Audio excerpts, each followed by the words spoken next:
जय हिंद। तमिलनाडु के कुन्नूर में हुए MI-17 हेलीकॉप्टर दुर्घटना में जो अंतिम सर्वाइवल थे हमारे ग्रुप कैप्टन वरुण सिंह जी भी, वो भी अब हम लोग की पूरी डॉक्टरों की टीम उन्हें भी नहीं बचा सकी। अतः इस सर्वाइवल में अब कोई भी नहीं बचा।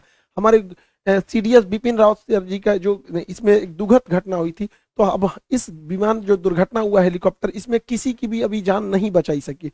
बहुत हम लोग के लिए एक बहुत ही बड़ी क्षति है। क्या कीजिएगा, शायद भगवान को भी एक अच्छे सेनापति की जरूरत थी, ऐसे कुशल योद्धाओं की जरूरत थी जो उन्होंने भारत से उठा लिया। अब क्या होता है कि एक उम्मीद लगाया गया था कि जो कैप्टन वरुण सिंह जी हैं, ये बहुत ही बहादुर कैप्टन, तेजस जहाज जो दुनिया का इकलौता जहाज है जो आज तक कभी क्रैश नहीं हुआ है, वो इनके बदौलत, क्योंकि एक बार तेजस जो था हवा में उसका इंजन खराब हो गया था। खराब इंजन पे इन्होंने सुरक्षित लैंड करा दिया। इन्हें राष्ट्रपति ने मेडल से भी सम्मानित किया था। अब एक ही चीज बन जाता है ब्लैक बॉक्स। ब्लैक बॉक्स के बारे में हम कॉकपिट वॉइस रिकॉर्डर और फ्लाइट डेटा रिकॉर्डर को समझेंगे, उससे पहले चॉपर और हेलीकॉप्टर में अंतर समझते हैं। चॉपर बहुत छोटा होता है, उसमें विंग्स जो रोटर ब्लेड होते हैं वो एक मतलब कम होते हैं सब। जबकि अगर हेलीकॉप्टर देखेंगे तो इसका एडवांस वर्जन है। ये टूरिस्ट लोग, मीडिया लोग या पुलिस किसी चीज को चेस करने के लिए, गुंडे वगैरह को चेस करने के लिए चॉपर्स का यूज करती है।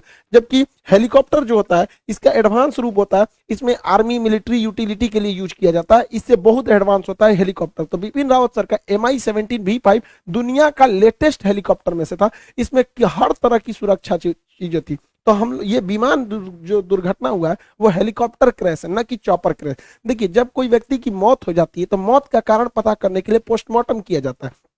उसी तरह हेलीकॉप्टर या हवाई जहाज में अक्सर ये देखा गया है कि बहुत कम लोग सर्वाइवल होकर बच पाते हैं। हालांकि हमारे बिपिन रावत सर नागालैंड के एक बार दौरे पर थे, तो उस समय भी एक हेलीकॉप्टर क्रैश कर गया था और वो हेलीकॉप्टर क्रैश में बच चुके थे। लेकिन इस इतने बहादुर थे वो इस हेलीकॉप्टर क्रैश में भी। लेकिन क्या है कि इतनी हाइट कम थी कि इस हेलीकॉप्टर क्रैश में आग लग गया। तो एक ही रास्ता है उसको उसके अंदर बताने के लिए, क्योंकि कोई जिंदा ही नहीं बचा। तो उसमें एक मशीन लगी होती है जिसे ब्लैक बॉक्स कहते हैं। एक्चुअली ये ऑरेंज कलर का होता है, इसलिए ऑरेंज बनाया जाता है ताकि अगर ये विमान दुर्घटना के बाद इसे ढूंढना आसान हो जाए, ऑरेंज कलर के होने की वजह से। ब्लैक बॉक्स जो होता है उसमें दो चीज होते हैं। एक होता है कॉकपिट वॉइस रिकॉर्डर। कॉकपिट उसे बोलते हैं जहां पायलट बैठता है, जहाज का वह हिस्सा जहां पायलट की केबिन होती है उसे कॉकपिट कहते हैं। तो कॉकपिट में कौन सी बातें हुई है उसे cockpit voice recorder CVR file करता है। और जहाज में कितना फ्यूल, एयर प्रेशर, ये सब था, ये फ्लाइट डेटा रिकॉर्डर करता है। तो इन दोनों को जब मिला देते हैं तो वो बनता है हमारा ब्लैक बॉक्स। अब इसमें जो पहला होता है कॉकपिट वॉइस रिकॉर्डर, तो ये देखिए, ये जहाज का केबिन है जहां पे कॉकपिट में जहाज बैठते हैं, ये कॉकपिट है उसका, यहाँ पायलट बैठते हैं। ये आपस में क्या बात कर रहे हैं, कभी कभी इमरजेंसी होने पर ये पैसेंजर को भी बताते हैं कि ऐसी इमरजेंसी आ रही है। ये ATC से संपर्क करते हैं, एयर ट्रैफिक कंट्रोलर से, कि क्या प्रॉब्लम आ रहा है। तो अगर इससे भी पता चल जाता है कि लास्ट मोमेंट पर क्या बातें हुई थी, आपस में ये लोग क्या बात कर रहे थे, ATC को क्या बोले थे, पैसेंजर को कौन सा वार्निंग दिए थे, इससे बहुत सहूलियत हो जाती है। साथ में ये लोग डिस्ट्रेस सिग्नल भी देते हैं। देखिए, जहाज का जब एक इंजन फेल हो जाता है तो ये लोग वार्निंग के तौर पे पैन पैन पैन सिग्नल देते हैं। 3 बार बोलेंगे पैन पैन पैन, मतलब आधी इमरजेंसी है, एक इंजन पे भी जहाज आराम से लैंड कर सकता है। लेकिन यदि दोनों इंजन खराब हो जाता है तो इसमें मेडे मेडे का सिग्नल दिया जाता है। मेडे मेडे मेडे मतलब एक्सट्रीम इमरजेंसी है। ये हेलीकॉप्टर और मतलब विमान दोनों के लिए होता है। बिपिन रावत सर के हेलीकॉप्टर से लास्ट में ना पैन पैन का कोई डिस्ट्रेस मैसेज किया गया, ना ही मेडे मेडे का कोई डिस्ट्रेस सिग्नल दिया गया। लास्ट बात यही थी कि हम 5 मिनट के अंदर हम एयरबेस पर लैंड कर जाएंगे यहाँ पर। उसके बाद अचानक रडार से गायब हो गया। तो ये सारे रिकॉर्डिंग को रखता है कॉकपिट वॉइस रिकॉर्डर। अब जो दूसरा होता है इसका ब्लैक बॉक्स का दूसरा अंग होता है flight data recorder. Flight data recorder में 80 से ज्यादा आंकड़ों को रिकॉर्ड किया जाता है कि ये रोटर ब्लेड कितनी तेजी से घूम रहा था, बाहर हवाएं कितनी तेजी से चल रही थी, कितनी हाइट पर था, फ्यूल कितना था, दाहिनी ओर कितना झुका था, बाईं ओर कितना झुका था, पीछे का रोटर ब्लेड कितना तेजी से लड़ रहा था, टेम्परेचर कितना था, हवाएं किस दिशा से आ रही थी, कितने प्रेशर थे, फ्यूल काम कर रहा था कि नहीं, कोई दुश्मन का रडार तो नहीं आया था, कोई मिसाइल से अटैक तो नहीं हुआ। जितनी चीजें होती हैं 80 से ज्यादा चीजों को यही बताता है कि ये पीछे से कितना डिग्री उठा हुआ था, आगे से कितना डिग्री था। ऐसे 80 से ज्यादा आंकड़े जो रिकॉर्ड रहते हैं वो फ्लाइट डेटा रिकॉर्डर में रहते हैं। तो जो कॉकपिट वॉइस रिकॉर्डर और फ्लाइट डेटा रिकॉर्डर को एक साथ सुनकर हम इस नतीजे पर पहुंच सकते हैं कि आखिर लास्ट मोमेंट पे क्या था। तो अब कैप्टन वरुण सिंह नहीं रहे, अब एक ही रास्ता बता है, ब्लैक बॉक्स। अब ये ब्लैक बॉक्स में ही हर चीज होती है, इसलिए ब्लैक बॉक्स को बहुत ही सुरक्षित बनाया जाता है। इसे सॉलिड स्टील से बनाया जाता है, इतना मजबूत होता है कि अगर कोई हेलीकॉप्टर या जहाज 750 किलोमीटर प्रति घंटा की रफ्तार से भी टकराता है तो इसे कुछ नहीं हो सकता है। इसे आप गर्म भट्टी में 200 अक्सर आग लग जाते हैं, तो इसको ध्यान में रखते हुए इसे 260 डिग्री सेल्सियस तापमान सहने वाला भी बनाया जाता है, ये उसमें भी गलता नहीं है। अगर ये पानी में गिर गया तो पानी में भी ये 30 दिन तक बिना बैटरी के सिग्नल छोड़ते रहेगा, बीकन छोड़ते रहेगा, जिससे कि इसे ढूंढने में आसानी हो सके। इस ब्लैक बॉक्स को प्रेशर सहने के लिए भी बनाया जाता है कि हो सकता है कि ब्लैक बॉक्स नीचे गिरे, उसके ऊपर पूरे जहाज का लोड आ जाए तो ये 2.5 टन का वजन अपने ऊपर रोक सकता है। इसे अगर कहीं स्क्रैच आए, कटने पिटने से भी इसे कुछ नहीं हो सकता है, इसे काटा भी नहीं जा सकता है। अतः यह ब्लैक बॉक्स बहुत ही सुरक्षित बनाए जाते हैं। बिपिन रावत सर का जो हेलीकॉप्टर क्रैश किया, इस पे शक की नजर इसलिए आ रही है कि इसने मैडे मैडे या पैन पैन का कोई सिग्नल ही नहीं दिया, सब कुछ नॉर्मल चल रहा था। उसके बावजूद अगर देखिएगा तो ये हेलीकॉप्टर है और जमीन से इतना पास आ गया है, अचानक ये धुंध में चला गया और यहीं से 100 मीटर आगे जाके ये टकरा गया। इतना सब होने के बावजूद पायलट ने कोई भी स्ट्रेट सिग्नल नहीं दिया, ना ही बोला कि मौसम की गड़बड़ी, ऐसा कोई भी सिग्नल नहीं दिया गया। जबकि 500 मीटर यह जहाज जो था अपने रूट से भटका था, रास्ते से, जबकि वीवीआईपी लोगों को ले जाने वाला हेलीकॉप्टर जिसमें राष्ट्रपति, प्रधानमंत्री जैसे, सीडीएस जैसे बड़े पद होते हैं, सेनापति होते हैं, उनका रास्ता नहीं भटकना चाहिए, जबकि यह हेलीकॉप्टर 500 मीटर अपने रास्ते से भटका था। तो इसलिए भी इस पर शक की नजर जा रही है। दूसरा, यह हेलीकॉप्टर जो था अब तक का सबसे इंडिया का लेटेस्ट और एडवांस हेलीकॉप्टर है। इस हेलीकॉप्टर में किसी भी तरह से, अगर कुछ लोग कह रहे हैं कि पुराना, देखिए पुराने हेलीकॉप्टर इसमें नहीं, चीता चेतक जो है वो बहुत पुराने हो चुके हैं, हम उनकी बात नहीं, ये एकदम एडवांस वर्जन है। मी 17 का भी एडवांस वर्जन है, MI-17 V5, ये एकदम एडवांस वर्जन है ये हेलीकॉप्टर का।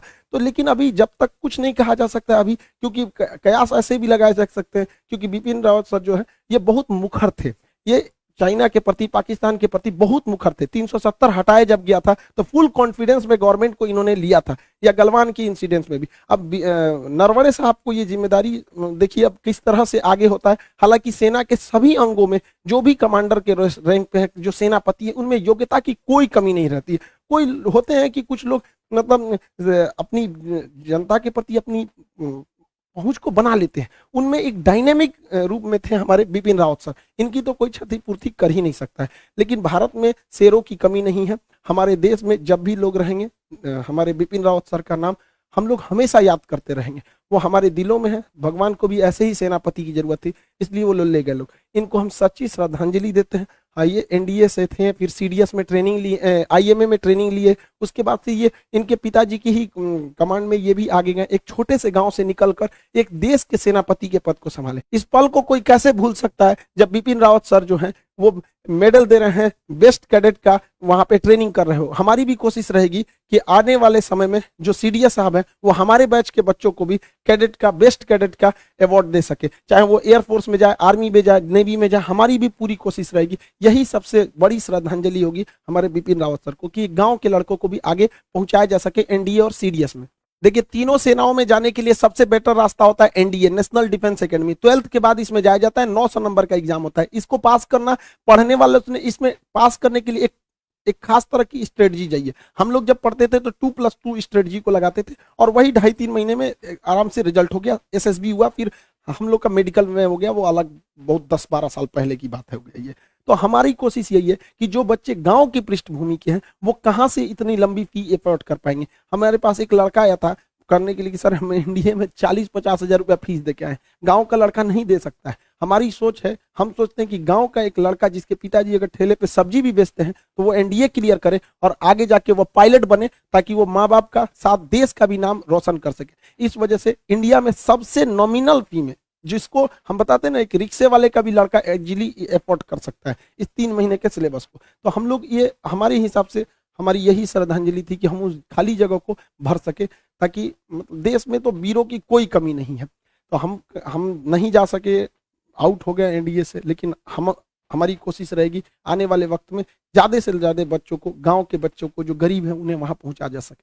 तो आप लोग, इसकी क्लासेज भी स्टार्ट कर दी गई, तो मन लगा के पढ़िए। हमारे ख्याल से इससे बड़ी श्रद्धांजलि बच्चों के लिए तौर पे जो देना चाहिए वो बच्चे नहीं दे सकते। जो बहुत बच्चे भी इसमें, देश का बच्चा बिपिन रावत सर से जुड़ा हुआ था, वो इतने बेहतरीन थे ही क्या कहिएगा वहां पे, हमारे दुश्मनों के लिए तो मतलब वो काल थे एकदम। तो हर बच्चा जुड़ा हुआ था। आज हर बच्चा सोच रहा है कि हम कैसे देश के लिए कर सके। तो बच्चों के लिए क्या है, आप पढ़ाई कीजिए, यही आपके लिए देश सेवा हो। आई होप आप इस चॉपर हेलीकॉप्टर ब्लैक बॉक्स को समझे होंगे। अब जांच की इंक्वायरी बैठाई गई है, ये जब रिपोर्ट देगा तो ही कोई भी चीज सामने आएगा। अभी कुछ भी चीज को पुख्ते तौर पे कहना भी उचित नहीं रहेगा, क्योंकि ये देश का बहुत ही सेंसिटिव मामला है। जो बच्चे पढ़ाई कर रहे हैं, आप पढ़ाई करते रहिए, सामने एग्जाम है, दरोगा है, बीपीएससी है, रेलवे है, अप्रैल में एनडीए है। जो एनडीए के लड़के हैं उन लोगों से कहेंगे कि आप लोग जी जान लगाइए और बेहतरीन से बेहतरीन कीजिए, ताकि आगे जाके आप लोग देश को रोशन कर सके। मिलेंगे नेक्स्ट क्लास में। जय हिंद।